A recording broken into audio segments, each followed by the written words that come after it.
Hello friends, good morning. आइए आपका अपना चैनल ज्ञानोदयम में आप सभी का स्वागत है।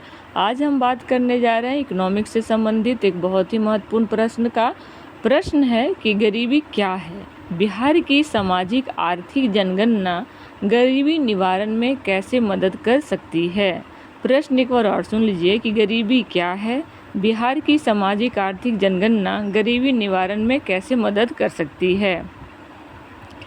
तो आप कोटेशन से स्टार्ट देखिए, जब भी इकोनॉमिक्स का क्वेश्चन आ जाए, करंट अफेयर्स का क्वेश्चन आ जाए, तो ये सब में ना कोट किसी अर्थशास्त्री ने कुछ कहा, विचारक ने कुछ कहा, या फिर कोई आपका रिसेंट का आंकड़ा हो, डाटा हो, उससे आप अपना उत्तर को प्रारंभ कर सकते हैं।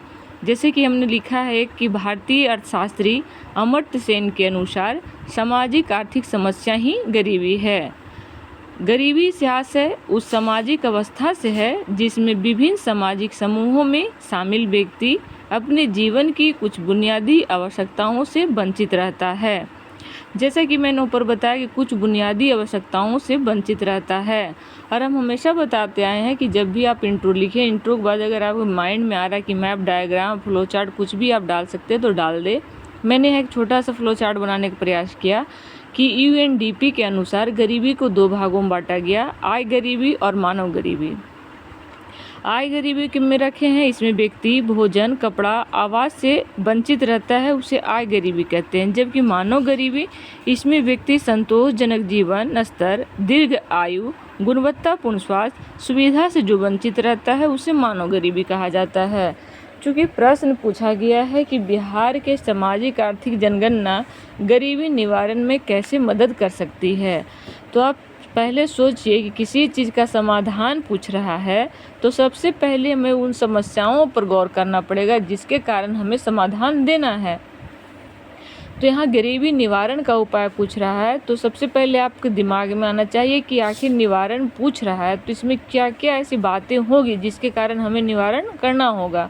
अगर टाइम है तो सबसे पहले थोड़ा सा आप दिखा दें कि गरीबी 2 प्रकार का होता है, सापेक्ष गरीबी और निरपेक्ष गरीबी। इसके बाद आगे चले कि बिहार की सामाजिक आर्थिक जनगणना गरीबी निवारण के लिए आवश्यकता क्यों पड़ी, इस हेतु उत्पन्न कारणों को रेखांकित करना होगा, जो इस प्रकार है।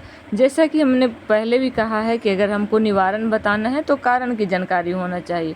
वैसे तो गरीबी के बहुत सारे कारण हैं, जैसे सामाजिक कारण, आर्थिक कारण, राजनीतिक कारण, सांस्कृतिक कारण, प्रशासनिक कारण, बहुत सारे कारण हैं। लेकिन प्रश्न सिर्फ सामाजिक और आर्थिक पर है तो हम सामाजिक और आर्थिक को ही फोकस किए। तो सामाजिक कारण के अंतर्गत जैसे कि जातीय व्यवस्था, आज भी आप बिहार या यूपी की यदि बात करते हैं तो यहाँ जाति जो है, जाति व्यवस्था बहुत बड़ा रीजन है। उसके बाद है कि पारंपरिक रीतियाँ, पुत्र मोह। पारंपरिक रीतियाँ, पुत्र मोह कहने के तात्पर्य से कि आज भी लोग कहते हैं कि अगर किसी की मृत्यु हो जाती है तो पुत्र ही अगर उसे अग्नि देता है तो मोक्ष की प्राप्ति होता है, जबकि अगर पुत्रियाँ ऐसा करती है तो अच्छा नहीं माना जाता। ऐसा लोगों का सोच है, ऐसा मैं नहीं कह रही। किसी भी धार्मिक कार्यक्रम करना है तो पति पत्नी का होना आवश्यक है। कुछ भी अगर बच्चे 4 बेटियां हैं, बेटे नहीं हैं, फिर भी लोग 5वां तक इंतज़ार करते हैं कि अब अगला बच्चा हो ही जाएगा जो कि पुत्र होगा। तो इस तरह से जो रीतियां हमारे के यहाँ है, व्यवस्था, वो कहीं न कहीं सामाजिक कारण को उत्पन्न करने में हम योगदान निभा रहा है। उसके बाद निरक्षरता। निरक्षरता कहने से तात्पर्य है कि आज भी लोग, अगर खासकर कि जो महिला बच्चा जन्म दे रही है, अगर वो खास करके पढ़ी लिखी नहीं है तो बेतहाशा मतलब जनसंख्या वृद्धि होती चली जाती है, क्योंकि उनको लगता है कि चलो 1-2 लड़कियां हैं, एक और लड़कियां ही जाएंगी। लेकिन अगर पढ़ी लिखी महिला हैं तो इस बात को समझती है कि नहीं, मुझे अगर किसी चीज़ की कमी है, अगर 2 बच्चों को हम पूरी तरह से भरण पोषण नहीं कर पा रहे हैं, अच्छे से शिक्षा नहीं दे पाएंगे तो अगला बच्चा हम नहीं कर सकते हैं। लेकिन कहीं न कहीं शिक्षा के अभाव में यानी निरक्षरता भी इसका एक सामाजिक कारण है। उसके बाद बात आती है बंधुआ मजदूरी। आप अभी भी अपने गांव के आसपास नज़र उठाकर यदि देखेंगे तो आप पाएंगे कि किसी गांव में ऐसा रजवाड़े ज़मींदार है जिसके घर में नौकर उसका बाप था, उसका बेटा, मतलब कि पीढ़ी दर पीढ़ी उसका यही काम है, करता चला आ रहा है इत्यादि। अगर आर्थिक कारण की हम बात करें तो इसमें जनसंख्या वृद्धि, बेरोजगारी में वृद्धि, मुद्रास्फीति, आय का निम्न स्तर, कौशल विकास में कमी इत्यादि कहने को तो और बहुत सारे कारण हैं, लेकिन हमें कारण थोड़ा सा बताना था। मेन फोकस मुझे इसका निवारण पर करना है। तो जैसा कि प्रश्न का दूसरा डिमांड था कि सामाजिक आर्थिक जनगणना से गरीबी का निवारण हम कैसे कर सकते हैं, तो आइए बिहार के संदर्भ में हम देखते हैं कि बिहार राज्य सरकार ने जाति सर्वेक्षण 2023 के परिणाम जारी किए, जिसमें पता चला कि अनपिछड़ा वर्ग अर्थात ओबीसी और अत्यंत पिछड़ा वर्ग अर्थात ईबीसी संयुक्त रूप से राज्य की कुल आबादी का 63% है।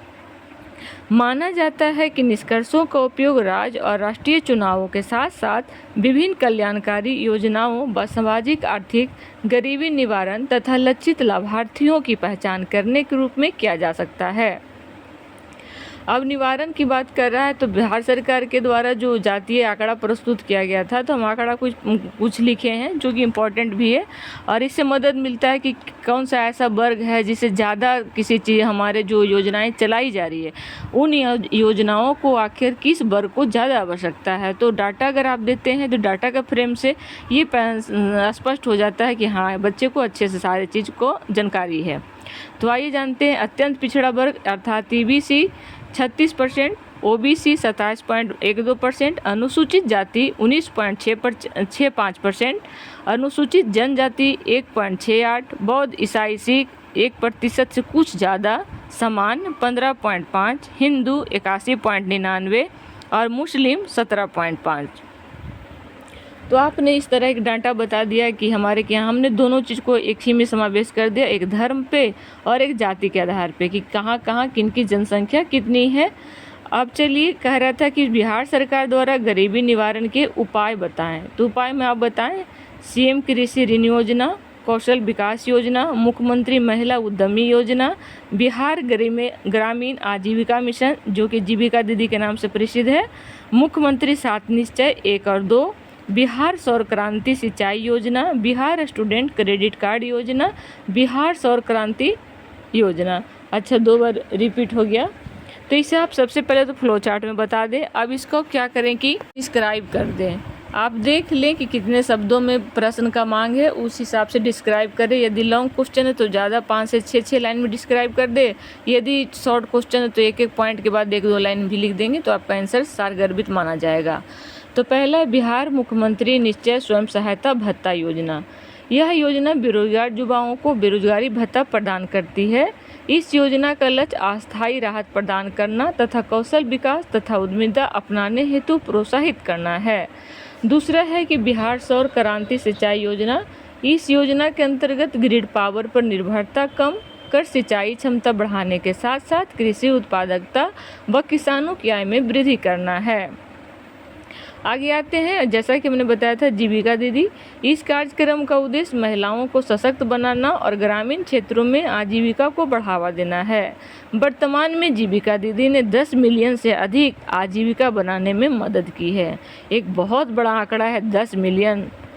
उसके बाद है आर्थिक समृद्धि। तो तेज आर्थिक समृद्धि से रोजगार और आय में वृद्धि होती है, जिससे गरीबी निवारण कार्यक्रम तथा समावेशी विकास पर खर्च करने के लिए संसाधन जुटाने में मदद मिलती है। तो ये कुछ हमने जो फ्लो चार्ट में दर्शाया था उसी को डिस्क्राइब कर दिया कि ये हमारे गरीबी निवारण बिहार सरकार के द्वारा चलाए जा रहे कुछ कार्यक्रम हैं। अब अपने बातों को संतुष्ट करने की इस आगे लिखें कि उपयुक्त प्रयासों का ही परिणाम है कि हाल ही में नीति आयोग द्वारा जारी बहुआयामी गरीबी सूचकांक 2023 में गरीबी में भारी गिरावट देखने को मिला है। मैंने इसे एक फ्लो चार्ट के माध्यम से दिखाया है, आप चाहें तो जिस तरह आपको सहूलियत लगे। मैंने दिखाया है कि MPI रिपोर्ट 2023 उसको 2 भागों में बांटा, भारत और बिहार। उसके बाद 2015-16 का आंकड़ा और 2019-21 का आंकड़ा दिखाया। तो बिहार की आंकड़ा 2015-16 में 51.89% था, जबकि 2019-21 में 33.76%। अब यदि इसी चीज़ को हम ग्रामीण और शहरी में बांट दें तो ग्रामीण में बिहार में हम देखें तो 2015 में जहां 56% लोग गरीब थे, वहीं 2019-21 में 36.95% हो गया। शहरी में 23.85% था, जो 2019-21 में 16.67% हो गया। तो एक भारी गिरावट देखने को मिला है। आप चाहें तो यहाँ भारत के भी डाटा को दिखा सकते हैं। क्या है कि आंसर को जब तक आप तुलनात्मक रूप से नहीं दिखाएंगे अच्छा नहीं माना जाएगा। हालांकि मैंने यहाँ दिखाया है, लेकिन बिहार के परिप्रेक्ष्य में लिखा गया है, तो आप लिखे बिहार और भारत का तुलना कर देकर भारत का आंसर लिख रहे हैं, तो हम विश्व के साथ global multi dimension poverty index को दिखा दीजिए। और चूँकि मेरा बिहार के परिप्रेक्ष्य में था तो बस मैंने बिहार और भारत का ही दिखाया। अब एक छोटा सा कंक्लूजन देते हुए आप अपना आंसर को समाप्त कर दीजिए कि समग्रता कहा जा सकता है कि बिहार में सामाजिक आर्थिक जनगणना का प्रयोग सर्वोदय की प्राप्ति के लिए किया जा सकता है, जिससे राज्य में व्याप्त असमानता को कम किया जा सके ताकि भविष्य में समानता एवं सामाजिक न्याय को बढ़ावा दिया जा सके। तो ये रहा आज का आंसर, आज के प्रश्न का उत्तर, जो कि मुझे लगता है कि आप लोग अच्छे समझ पाए होंगे। मेरी बस आप सबसे इतना ही निवेदन है कि आप इसे 2 से 3 बार ज़रूर सुने। और जो ऐसे विद्यार्थी जो बीपीएससी का मेंस लिखने के इच्छुक हैं, चाह रहे हैं कि मेरा प्री पर पूरा ओवर कमांड है, मैं प्री अच्छे से क्लियर कर पाऊँगा, ये कर पाऊँगी, तो आप लोग के लिए बहुत ही लाभदायक होने वाला है। आप लोग इसे रोज़ सुने और जितना हो सके शेयर, सब्सक्राइब और लाइक ज़रूर करें। और हाँ, अपना कमेंट देना ना भूलें। चलिए इसी के साथ आज का ऑडियो क्लिप समाप्त करते हैं। जय हिंद, जय भारत।